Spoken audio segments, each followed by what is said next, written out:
Okay, so we've talked a little bit about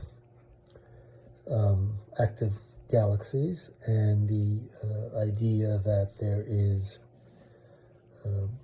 a hot gas or a plasma of gas that falls into the center where there's a black hole.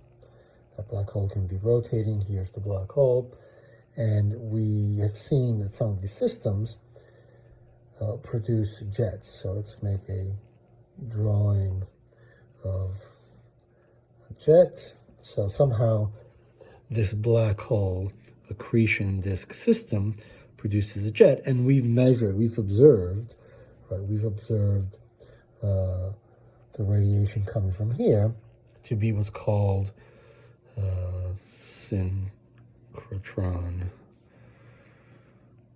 radiation. And so that's visible,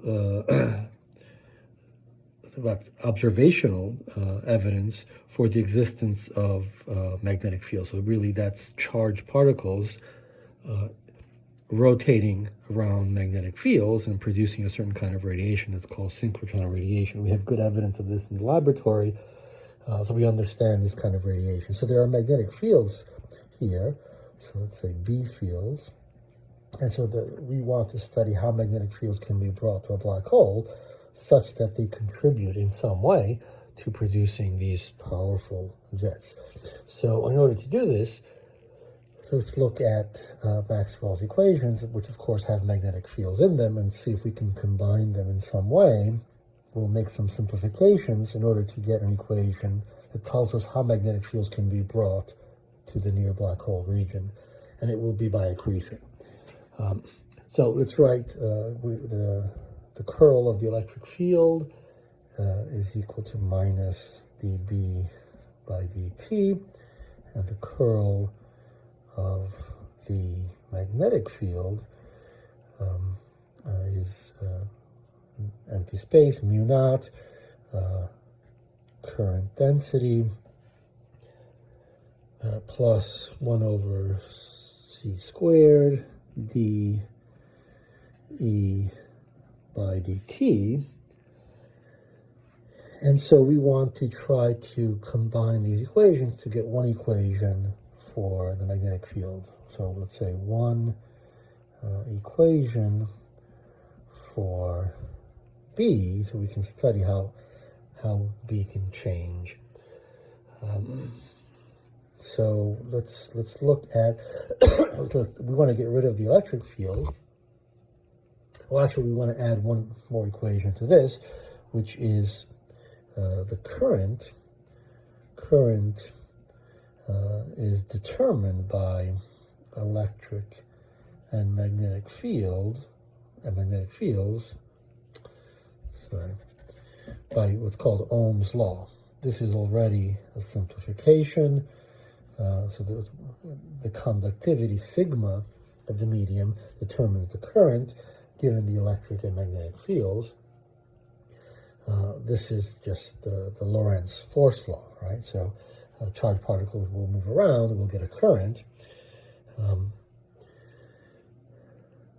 But this is actually a violation of special relativity because it says that the currents instantaneously react to the fields. And so that's already a simplification. So we'll go look at this in more detail later on, but for now, we'll just take that as it is. It's a simple equation. Let's see how far we can get. And so let's combine all these equations to get an equation for the magnetic field. And so let's get rid of the electric field. So let's consider the curl of the magnetic field. So that is, so another assumption here, let's assume that these coefficients don't vary. Well, here we are in a vacuum, but we're using mu naught. But so that's not going to be affected spatially, right, by this spatial derivative. So this gives us the curl of J plus 1 over c squared times the time derivative of the curl of the electric field. So let's write this as d by dt right? We have these operators commute, so we can just write the spatial derivative, the curl, before the time derivative. And so we get mu naught curl of the current. Here we can now replace the electric field using this equation. So we get minus 1 over c squared times two derivatives in time of the magnetic field. We will have reason to ignore this. Well, we probably should discuss that, but let's continue. So we have the current given by this, and so if we do the curl of the current density, we get sigma, we assume is a constant spatially, it's not our assumption, curl of the electric field plus sigma curl of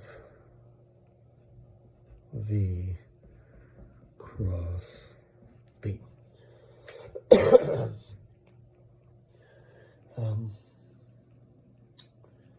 And so now let's come back to this. So this thing can be written as minus del squared B. Okay, that's a mathematical identity. And so that is now equal to mu naught. We want to replace this with this. So we get sigma, let's pull it all out of here. So we get the curl of the electric field plus the curl of V cross B minus 1 over c squared times that term. This is equal to mu naught sigma. Let's again use this equation, right? Faraday's equation, to write minus, to get rid of the electric field, minus dB by dt plus, we'll leave this as it is because there's already a magnetic field in there. And then we will, as we mentioned before, ignore this. Let's just say plus dot dot dot, where we ignore this. The assumption is that we have a time derivative, but magnetic fields aren't going to vary that quickly, so this term is negligible compared to this one. This is probably a bad idea very close to black holes, but we can sort of motivate this in the region where the accretion disk is, which is not right on top of the black hole. So let's see. So then let's write an equation. So our equation looks like this equals that. Let's write an equation for the way the magnetic field changes in time. And in particular, we're going to want to know how it changes in time near here. So dB by dt ends up looking like there's a curl of V cross B. And then we have a 1 over mu naught sigma, the conductivity of the medium, times the del squared of B. And this is the equation that we are left with. And we can sort of think about this a little bit. This term is sort of physically telling us that the magnetic field changes in time by way of the magnetic field being dragged by the motion of the medium. The velocity of the medium brings in a magnetic field. So this is a dragging term. We can call it the dragging of the magnetic field. And this term works against that. This is called the diffusion of the magnetic field. let's say diffusion term. And another approximation that's often made is to say that the conductivity is very sufficiently large, effectively infinite, which makes this term go to zero, and therefore you only have something like that. And so we'll talk about what's called flux freezing, which is just a statement that the magnetic field just follows the plasma wherever the plasma goes, as characterized by this velocity.